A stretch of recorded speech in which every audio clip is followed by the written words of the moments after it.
1994년 미국인 학교에 다니던 청소년 마이클 페이는 장난으로 도로 표지판을 훔치고 주차된 차량 20여 대에 페인트 스프레이를 뿌려 낙서를 한 혐의로 싱가포르 경찰에 체포되었습니다. 싱가포르 법원은 페이에게 4개월의 징역과 벌금 2,200달러, 태형 6대를 선고했습니다. 이 사건이 미국에서 논란이 되자 당시 클린턴 대통령은 싱가포르 총리에게 편지를 보내고 통화를 해서 태형만은 면제해달라고 요청했습니다. 이에 뉴욕타임즈 등 유명 신문에선 야만적인 형벌이라며 싱가포르 정부를 압박했습니다. 그럼에도 불구하고 싱가포르 정부는 태형을 집행했습니다. 싱가포르에서 법을 위반하면 누구든지 싱가포르 법을 따라야 한다는 입장을 밝혔습니다. 또한 미국 대통령의 요청을 고려해서 태형을 6대에서 4대로 줄여주겠다고 발표했습니다.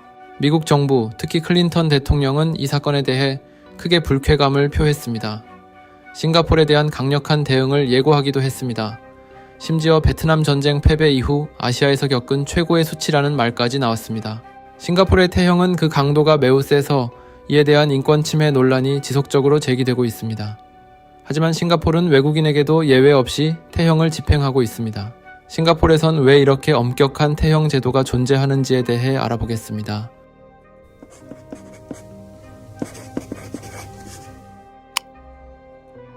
말레이 반도의 끝에 위치한 작은 섬인 싱가포르는 중국인, 인도인, 아랍인 선박과 포르투갈의 전함이 다니던 해양 통로로 유명했습니다.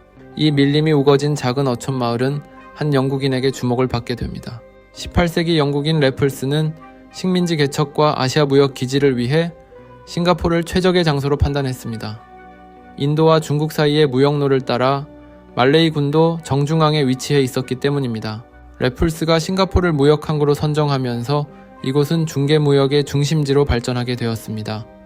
인도, 중국, 말레이 반도에서 이민자들이 모여들었습니다. 래플스가 처음 도착했을 때 싱가포르 인구는 약 1000명이었지만 단 6년 만에 1만 명으로 늘어났습니다.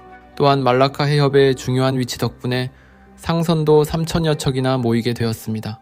인구가 급속히 증가함에 따라 이민자들이 거주하는 지역을 중국, 인도, 말레이계 등의 민족별로 배치하는 도시 계획인 래플스 타운 플랜을 시행했습니다. 이로 인해 싱가포르는 현존하는 가장 오래된 계획 도시로 알려져 있습니다.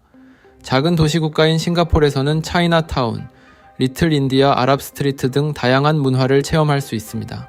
싱가포르를 돌아다니면 래플스라는 이름을 자주 볼 수 있습니다. 최고급 럭셔리 호텔의 이름이 래플스 호텔이며 명문 고등학교의 이름도 래플스입니다. 래플스가 싱가포르의 건국의 아버지 정도 되는 셈입니다.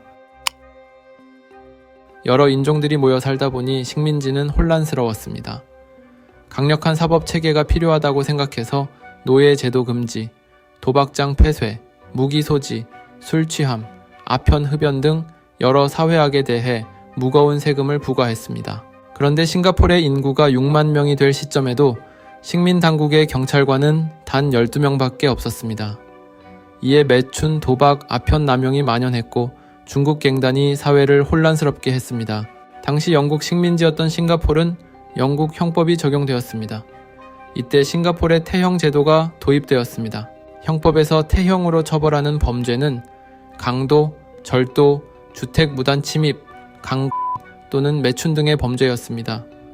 당시 잉글랜드와 웨일즈의 형법도 이와 비슷했습니다.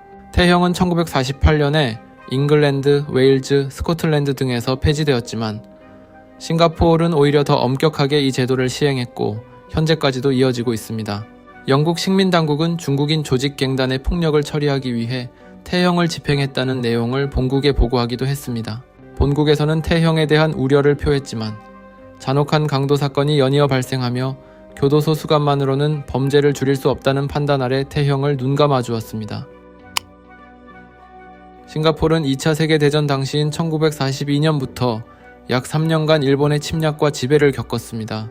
이 기간 동안 식량난이 극심했습니다.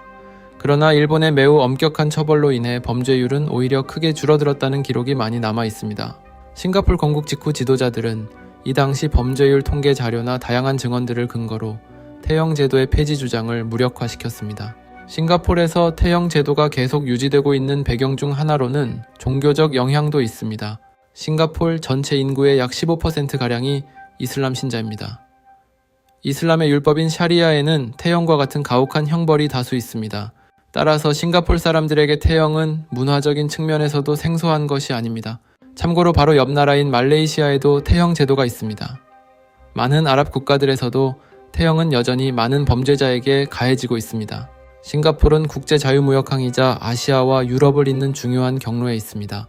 이런 위치적 특성 때문에 국제 마약 거래 경로로 악용될 위험이 높아 싱가포르 당국은 마약 거래자에 대해 태형을 기본으로, 심지어는 사형을 수시로 집행하고 있습니다.